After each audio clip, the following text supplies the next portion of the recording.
Bismillahirrahmanirrahim. Assalamualaikum warahmatullahi wabarakatuh. Video kita kali ini adalah tentang mengenal lebih dekat Syekh Abdul Qadir Al-Jailani sebagai Qutbul Aulia. Dalam lembaran sejarah Islam, setiap abad kita akan menemukan tokoh besar yang mendapatkan status mujaddid. Ini sesuai dengan hadis Rasul yang menyatakan bahwa setiap 100 tahun Allah akan mengirimkan pembaru di kalangan umat Islam. Sunan Abu Daud jilid 2 halaman 424. Jika mujaddid Islam pada abad ke-11 Masehi atau 5 Hijriah adalah Imam Al-Ghazali dan mendapat julukan Hujatul Islam karena keberhasilannya menggabungkan syariat dan tarekat secara teoritis. Mutiara sejarah abad ke-12 Masehi atau 6 Hijriah diduduki oleh seorang ulama yang berhasil memadukan antara syariat dan sufisme secara praktis aplikatif. Karena itu, ia mendapat julukan Qutbul Aulia serta Ghausul Azam, orang suci terbesar dalam Islam. Dia adalah Syekh Abdul Qadir Al-Jailani. Jika nama Al-Ghazali dikenal dalam studi-studi tasawuf secara akademik melalui kitab-kitab teori sufinya, nama Al-Jailani lebih membumi karena ajaran amaliyahnya, sehingga dalam masyarakat muslim namanya sangat populer, dijadikan sarana wusuliyah, serta selalu disebut dalam setiap acara-acara keagamaan, di samping manakibnya yang juga banyak dibaca tentang riwayat hidup sang tokoh. Sebagian besar umat Islam Indonesia pernah mendengar nama tokoh ini. Demikian pula para pengkaji tasawuf di barat dan timur yang sangat menaruh hormat kepadanya karena keberhasilannya membumikan tasawuf bagi masyarakat muslim hingga saat ini. Nama lengkapnya adalah Sayyid Muhyiddin Abu Muhammad Abdul Qadir Ibnu Abi Salih Musa Zangi Dausat Al-Jailani. Syekh Abdul Qadir dilahirkan di desa Nif atau Naif, termasuk pada distrik Jailan atau disebut juga dengan Jilan, Kailan, Kilan atau Al-Jil, Kurdistan Selatan. Terletak 150 km sebelah timur laut kota Baghdad, di selatan laut Kaspia, Iran. Wilayah ini dahulunya masuk ke bagian wilayah Tabaristan, sekarang sudah memisahkan diri dan masuk menjadi suatu provinsi dari Republik Islam Iran.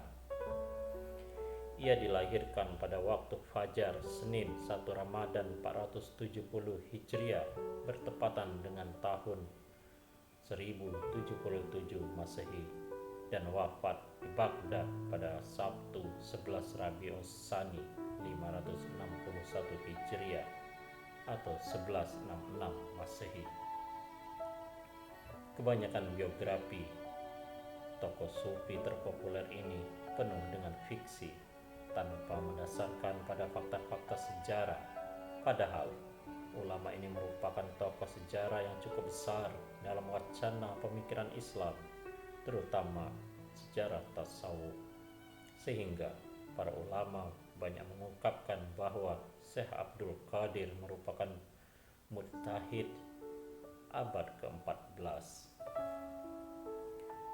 Menurut Walter Brown dalam bukunya Die Futuh Al-Ghaib des Abdul Qadir, ia adalah wali yang paling terkenal di dunia Islam, sedangkan penulis Muslim Jerman Mehmet Ali Aini menyebut Al-Jailani sebagai orang suci terbesar di dunia Islam. Ia lahir sebagai anak yatim di mana ayahnya telah wafat sewaktu beliau masih dalam kandungan 6 bulan. Di tengah keluarga yang hidup sederhana dan saleh, ayahnya Al-Imam Sayyid Abi Salih Musa Zangi Dausat adalah ulama fuqaha ternama mazhab Hambali. dan garis silsilahnya berujung pada Hasan bin Ali bin Abi Thalib, menantu Rasulullah Shallallahu Alaihi Wasallam. Sedangkan ibunya adalah Ummul Khair Fatimah, putri Sayyid Abdullah Sauma'i, seorang sufi terkemuka waktu itu. Dari jalur ini, silsilahnya akan sampai pada Husain bin Ali bin Abi Thalib. Jika silsilah ini diteruskan, akan sampai kepada Nabi Ibrahim melalui kakek Nabi Shallallahu Alaihi Wasallam, Abdul Muttalib. Ia termasuk keturunan Rasulullah dari jalur Siti Fatimah binti Muhammad Shallallahu Alaihi Wasallam. Karena itu, ia diberi gelar pula dengan nama Sayyid. Keistimewaan Syekh Abdul Qadir Al-Jailani sudah tampak ketika dilahirkan. Konon, ketika mengandung, ibunya sudah berusia 60 tahun. Sebuah usia yang sangat rawan untuk melahirkan.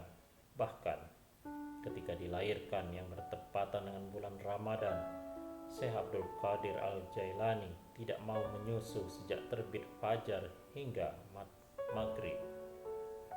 Namun, kebesaran Syekh Abdul Qadir Al-Jailani bukan semata-mata karena faktor nasab dan karamahnya. Ia termasuk pemuda yang cerdas, pendiam, berbudi pekerti luhur, jujur, dan berbakti kepada orang tua. Selain itu, kemasyhuran namanya karena kepandaiannya dalam menguasai berbagai ilmu pengetahuan, terutama dalam bidang agama. Ia menguasai ilmu fikih dan usul fikih, kendati menguasai mazhab Hanafi. Ia pernah menjadi mufti mazhab Syafi'i di Baghdad.